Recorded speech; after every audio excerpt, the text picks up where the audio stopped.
ನಮಸ್ಕಾರ ವೀಕ್ಷಕರೇ, MMK news ಕನ್ನಡಗೆ ಸ್ವಾಗತ.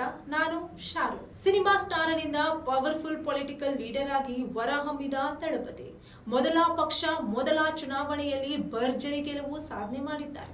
ಆದ್ರೆ ಪ್ರಶ್ನೆ ಒಂದೇ, ಈ ಭರ್ಜರಿ ಗೆಲುವಿನ ಹಿಂದೆ ಇರುವ ನಿಜವಾದ ಮಾಸ್ಟರ್ ಮೈಂಡ್ ಯಾರು?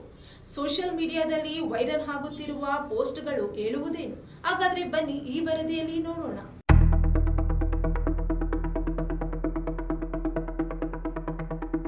ತಮಿಳುನಾಡು ರಾಜಕೀಯದಲ್ಲಿ ವಿಜಯ್ ಅವರ ಎಂಟ್ರಿ ಕೇವಲ ಸುದ್ದಿ ಅಲ್ಲ, ಅದು ಹೊಸ ರಾಜಕೀಯ ಅಧ್ಯಾಯಕ್ಕೆ ಚಾಲನೆ ಎನ್ನಬಹುದು. ಹೌದು, ಬಣ್ಣದ ಲೋಕದಿಂದ ರಾಜಕೀಯಕ್ಕೆ ಬಂದವರ ಪಟ್ಟಿಯಲ್ಲಿ ಹಲವು ಹೆಸರುಗಳಿವೆ. ಎಂಜಿ ರಾಮಚಂದ್ರನ್, ಜೆ ಜಯಲಲಿತಾ, ಕಮಲ್ ಹಾಸನ್ ಅವರಂತವರು ತಮ್ಮದೇ ಛಾಪು ಮೂಡಿಸಿದ್ದಾರೆ.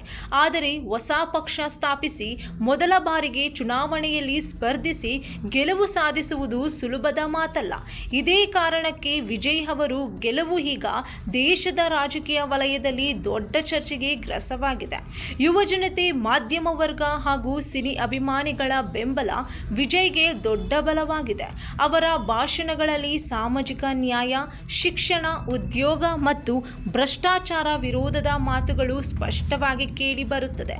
ಆದರೆ ಈ ರಾಜಕೀಯ ಯಶಸ್ವಿನ ಹಿಂದಿರುವ ಮಾಸ್ಟರ್ ಮೈಂಡ್ ಯಾರು ಅನ್ನೋ ಪ್ರಶ್ನೆ ಈಗ ಎಲ್ಲೆಡೆ ಕೇಳಿ ಬರುತ್ತಿದೆ. ಪಕ್ಷದ ಒಳಗಿರುವ ಕೆಲವು ಸ್ಟ್ರಾಟಜಿಸ್ಟ್ಗಳು, ಡಿಜಿಟಲ್ ಕ್ಯಾಂಪೇನ್ ತಂಡಗಳು ಹಾಗೂ ಗ್ರೌಂಡ್ ಲೆವೆಲ್ ವರ್ಕ್ ಮಾಡಿರುವ ಕಾರ್ಯಕರ್ತರ ಪಾತ್ರ ಪ್ರಮುಖವಾಗಿದೆ ಎನ್ನಲಾಗುತ್ತಿದೆ.